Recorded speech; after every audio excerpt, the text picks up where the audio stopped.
비비님들, 오늘은 고향에서 불어오는 향수에 얽힌 추억과 코스모스 가을바람에 정지용님이 시 한 수에서 오는 우리 민족의 정서, 그리고 베이비 부모들이 살아온 궤적, 이 모든 게 묻혀버린 코로나 열풍, 그리고 언뜻 가지고 온 추석 명절의 의미가 이제 추억의 저편으로 사라지려 하고 있습니다. 저는 오늘 깊어가는 가을에 찾아오는 쓸쓸함에 대한 이야기, 그리고 희망을 잃은 청춘들, 칠포 오늘날을 생각해 보려 합니다. 나훈아님의 노래에 우라버지 산소에 제비꽃이 피었다. 들국화도 수집어 샛노랗게 웃는다. 그저 피는 꽃들이 예쁘기는 하여도 자주 오지 못하는 날 꾸짖는 것만 같다. 라는 가사가 나옵니다. 추석 명절에는 아버지 산소에 다녀오셨습니까? 가보니까 어땠습니까? 이름 모를 잡초들과 성이 자란 덩굴들이 산소를 덮고 있지는 않았나요? 아니라고요. 해마다 형제들이 모여 정성스레 벌초를 하고 산소 옆을 돌며 돌아가신 아버지 어머니를 생각하셨다고요. 그렇습니다. 그러나 코로나로 인해 그마저 못한 지 2년 가보니까 어떻던가요? 잡초가 자라서 손으로 쥐어 뜯기도 하고 억센 뿌리가 무덤을 파고 들고 산짐승들이 헤집어 놓지는 않았나요? 그러나 가난했던 가정 형편 때문에 아버님 산소를 높고 험하다 할 정도의 산에 모셨으니 찾아오르는 산길이 낯설기까지 하셨다고요. 그 산소를 찾아 성묘길에 나서면서 이러다가 내 대에서 아버님 산소를 찾는 것도 끝이 나지 않을까? 내 아들 녀석도 사는 게 변변치 않으니 할아버지 산소에 성묘하는 일은 생각조차 못할 것이고 세월의 장난인가 아니면 코로나가 추석도 모이지 말라는 기류에 휩싸여 얼싸좋다 즐기는 아들 며느리는 아닐는지요. 그런 시류가 쌓이고 쌓이면 조상님들의 묘수는 점점 사라지고 베이비 부모들이 세상에 없는 시절, 이젠 명절은 해외여행 가는 휴가 기간으로 전락할 것은 불보듯 뻔한 일이 될 것 같습니다. 비비님들, 요즘 코로나 사회가 우리 서민들에게 주는 고통은 뭐라 할 수 없이 큽니다. 경제가 잘 돌지 않아서 자영업을 하시는 소상공인들께서는 하루하루를 시름과 번민 속에서 살고 계십니다. 종업원들이 월급, 그리고 여지없이 내야 하는 임대료, 그리고 살림에 필요한 잡비 등등이 나갈 곳은 많은데 들어올 돈 없습니다. 이런 상황이 무려 2년을 넘어 3년째에 다다르고 있으니 이거 어디 자신이 있겠습니까? 누가 그러대요. 앞으로 세상은 빈부의 격차가 점점 커지는 세상이 온다고요. 있는 자와 없는 자의 간격이 너무 크게 되면 이제 탈출할 구멍조차 없어지니 돈 없는 젊은이들이 언강생심 결혼을 할 수나 있겠습니까? 올해 출산 인구가 26만 명 내외라고 하는데 베이비 부모님들이 개띠들 무려 5만 명 정도라니 그들이 이제 퇴직을 해서 또 다른 삶의 전쟁터로 나와 또 피 튀기는 취업의 문을 두드리고 있는 현실입니다. 26만 명 대 95만 참 많이 변했지요. 이런저런 경제 지표는 젊은이들을 3포 시대에서 7포 시대로 가고 있으니 인구 자연 감소하여 이대로 5, 60년 후면 한국은 지구상에서 소멸될 수 있다는 이야기까지 2012년 전 세계 중산층 기준을 적은 중산층 별곡이라는 그 내용이 큰 인기를 끌어서 저도 봤습니다. 영국과 프랑스가 질이나 기준을 중시한 데 비해 우리나라 사람들은 중산층을요 30평 이상 아파트 갖고 1000cc급 중형차에 예금 통장 잔액이 1원 이상은 소유해야 중산층으로 내가 중산층이라는 기준을 세웠답니다. 경제의 중산층은 일 안 해도 재산이 늘어나는 사람은 상류층입니다. 일 안 해도 금융재산이나 부동산으로 막 오릅니다. 그런데 두 번째는요, 일 안 해도 재산이 늘지는 않고 그대로인 사람, 이게 중산층입니다. 그런데 안 하면 재산이 줄어드는 사람이 서민층입니다. 일 안 하면 당장 먹고 살기가 힘들고 집 한 채 있는 게 자꾸 위협받습니다. 팔까 말까. 팔려니 무슨 세. 그런데요, 죽어라 이래도 재산이 줄어드는 사람, 이걸 하류층이라고 말들 합니다.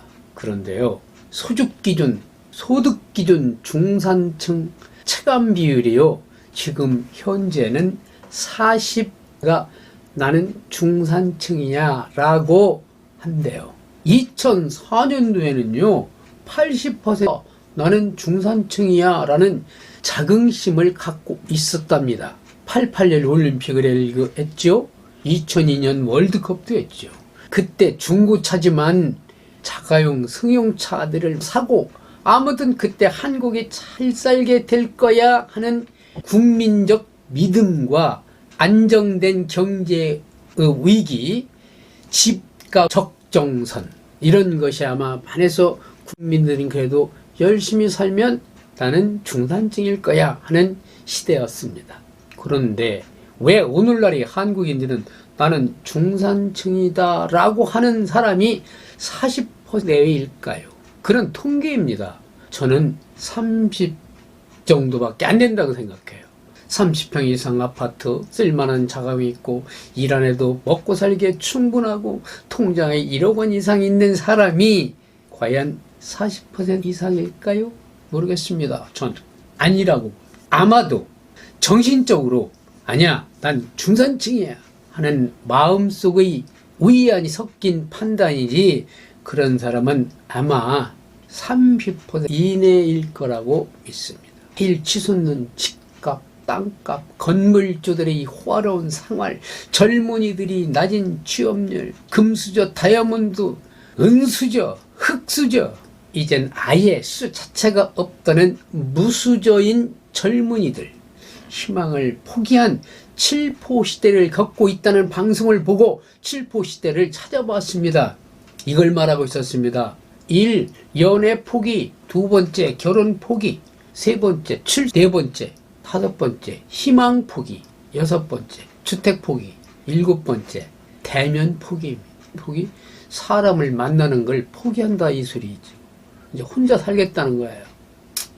이젠 7포 시대를 넘어서 N포 시대가 왔으니 이건 젊은이들에게 베이비 부모들은 크게 잘못한 조국을 물려주지는 않았나 하고 스스로 착해봅니다. 그 원인은 모두 부동산, 그 중에서 집값, 땅값의 폭등이 불러온 겁니다.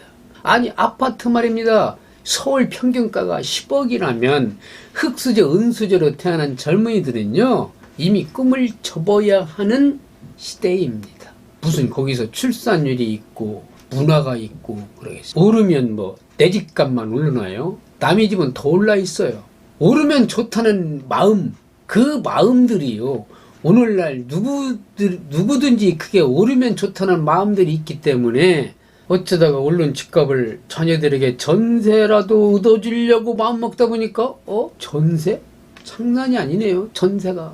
베이비 부모들이 되었다는 사실만 알면 집값 오른다는 방송은 보지도 하지도 말아야 합니다. 이대로 가다간 한국이 60년 후면 없어진다니, 아니 뭐 아이 낳으면 1억을 준다느니, 이런 얘기가 귀에 들어오겠습니까? 지금도 살아내기 어려운데 60년 후를 생각하는 배부른 사람들이 말장난으로 들리지 않겠습니다. 대학을 졸업해도 졸업장은 실업 보증서요. 너는 영원한 증사가 아니고 무엇이겠습니까? N포시대 이 외에 또 무엇을 포기해야 숨이라도 쉬고 살아갈까요? 캠핑카 한 대 사서 주민등록 없이 사는 차박 인생을 살겠다는 우스갯소리도 그럴 수 있겠다 하는 시대입니다. 비비님들, 방송을 틀면 맨날 대권 주자들이 여론조사를 분석하며 그들의 미주알 코주알 얘기만 하지, 어쩌다 예능을 틀면요, 외제차를 누가 몇 대씩 사가지고 10억 아파트를 사서 어느 탤런트가 강남에 어떤 사람은 70억 아파트를 사가지고 그 집을 방송국에서 가서 촬영하면서 호화롭게 사는 모습, 그런 프로를 보여주는 뜻이 무엇입니까? 그거 소위 개념 없는 사람들이면 몰라도 시대정신을 관심 있게 갖는 젊은이들이 그걸 보면 썽질나고 한탕주의로 가고 암호화폐, 주식, 소위 영끌에서 나도 그렇게 해볼까? 라고 생각하는 잘못된 심어주는 게 아닐는지요. 박탈감만 느끼죠. 그런 방송을 보면. 대권을 꿈꾸는 사람들은요, 다 필요 없어요. 안정적인 주택 공급, 그리고 저녁이 있는 삶을 살게 하는 정책을 내놓고 수없이 반복하였어요. 이 30에게 갖게 해줘야 합니다. 그런 분이 그런 후보는 틀림없이 당선됩니다. 주택 문제가 별 문제 없이 해결되면 결혼, 출산, 칠포 이런 건 싹 없어지지요. 희망생이 없습니다. 이번 생은 망했다라는 젊은 말도 없어지고 실망시대가 올 것입니다. 여기서 망자는요, 바랄 망자입니다. 희망이라는 망, 그 말이죠. 7가지 희망이 생깁니다. 대선 주자들은 이 문제부터 해결하시고 사탕발림식의 지역 현안에 그만 치중하지 마시고 중산층을 많이 만드는 정책을 펴서 도전하시기 바랍니다. 비비님들 대부분 집 한 채만 갖고 계시는데 각종 규제만 발표하여 평생을 살고자 하던 집마저 불안합니다. 집 한 채 가지고 살면 누가 까딱없이 버틸 줄 알았는데 들어오는 현금이 없으니 이 나이에 취직의 문을 두드리고 있죠. 양도세요, 주세요 등등 하여 마음을 불안하게 합니다. 이 모든 일이 슬슬 풀려서 막걸리 한 잔을 마시며 흘러간 노래라도 마음껏 부를 수 있는 날이 빨리 오기를 기대해야 할 것 같습니다. 비비님들, 말이 길어졌습니다. 그런 날이 다음 정권에서는 펼쳐져 해외여행은 자주 못 가도 아들, 손자 데리고 국내 여행이라도 자주 가는 시절이 오길 기대하면서 말씀을 맺겠습니다. 건강하시고 행복하세요. 네, 감사합니다.